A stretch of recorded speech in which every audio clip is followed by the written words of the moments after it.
কাল থেকে বঙ্গোপসাগরের পাড়ে শুরু হচ্ছে শুটকি মৌসুম ঘিরে এরই মধ্যে উপকূলের জেলেরা শেষ মুহূর্তের প্রস্তুতি নিচ্ছেন। বন বিভাগের কাছ থেকে পাস পারমিট নিয়ে আজ মধ্যরাত থেকে সমুদ্রে যাত্রা করবেন এসব জেলেরা। চলবে আগামী বছরের ২৮ ফেব্রুয়ারি পর্যন্ত। এবারে শুটকি মৌসুমে ভাগ্য খুলবে এমনটাই প্রত্যাশা তাদের। জেলা প্রতিনিধিদের তথ্য ছবিতে ইমরুল কায়েসের ডেস্ক রিপোর্ট। কেউ জাল মেরামতে ব্যস্ত, কেউ ব্যস্ত ট্রলারে মাছ ধরার সরঞ্জাম গোছাতে। শেষ মুহূর্তে জেলেদের এমন কর্মব্যস্ততা বলে দিচ্ছে সাগরে ফিরতে হবে। ২২ দিনের মাছ ধরার নিষেধাজ্ঞা শেষে মৌসুমের সেরা সময়ের অপেক্ষায় জেলেরা বলছেন, চলতি বছরে পর্যাপ্ত ইলিশ মাছ পাননি তারা। ফলে নিষেধাজ্ঞা শেষে সাগরের নোনা জলে লইট্টা, ছুরি, রূপচাঁদা, মোচন, মেদ, ভোল, লাখা, তেলাপার্শে, মধুপার্শে, চাকা, চালি, টাইগার চিংড়ি সহ প্রায় ১০০ প্রজাতির মাছ পাওয়ার আশা বুনছেন। তাই ধারকর্য, ঝড় জলোচ্ছ্বাস ও দস্যুতার শঙ্কা মাথায় নিয়েই সাগরে যেতে প্রস্তুতি নিচ্ছেন।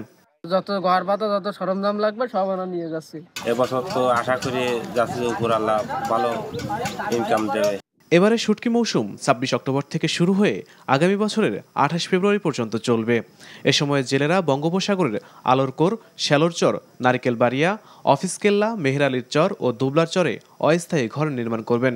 থাকবে মাছ শুকানোর চাতাল ও ট্রলার থেকে মাছ ওঠানামানোর জন্য জেটি। লটকি মাছ, চিংড়ি মাছ, তুলোফিসা এগুলো শুকাইয়া আমরা বেচনা করি। ৫ মাস থাকবো, মাছ শুকাবো, মাছ শুকাই ওখান থেকে বেচা কেনা করে আবার আমরা দেশে বাড়ি ফিরে আসবো। জেলেদের নিরাপত্তার কথা বিবেচনা করে স্মার্ট পোলিং জোরদার করা ও বিভিন্ন আইন শৃঙ্খলা বাহিনীর সহযোগিতা চাওয়া হয়েছে বলে জানান এই কর্মকর্তা।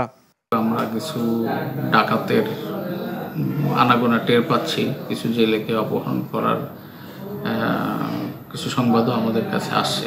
এবার যাতে না ঘটে এই জন্য কিন্তু আমি কোস্টগার্ডকে অনুরোধ করেছি যেন ওনারা ওনাদের ভিজিলেন্স আরও বাড়ান। গত মৌসুমে শুটকি থেকে বন বিভাগের ৬ কোটি টাকা রাজস্ব আদায় হয়েছিল। আবহাওয়া অনুকূলে থাকলে এ মৌসুমে ৭ থেকে ৮ কোটি টাকা রাজস্ব আদায় হবে বলছে কর্তৃপক্ষ। Imrul Kayes, NTV news desk. Bundle থাকলে প্রতি সেনমানিতে টাকা বাঁচবে। বিকাশ সেনমানি বান্ডেল কিনে জিতুন প্রতি লেনদেনে।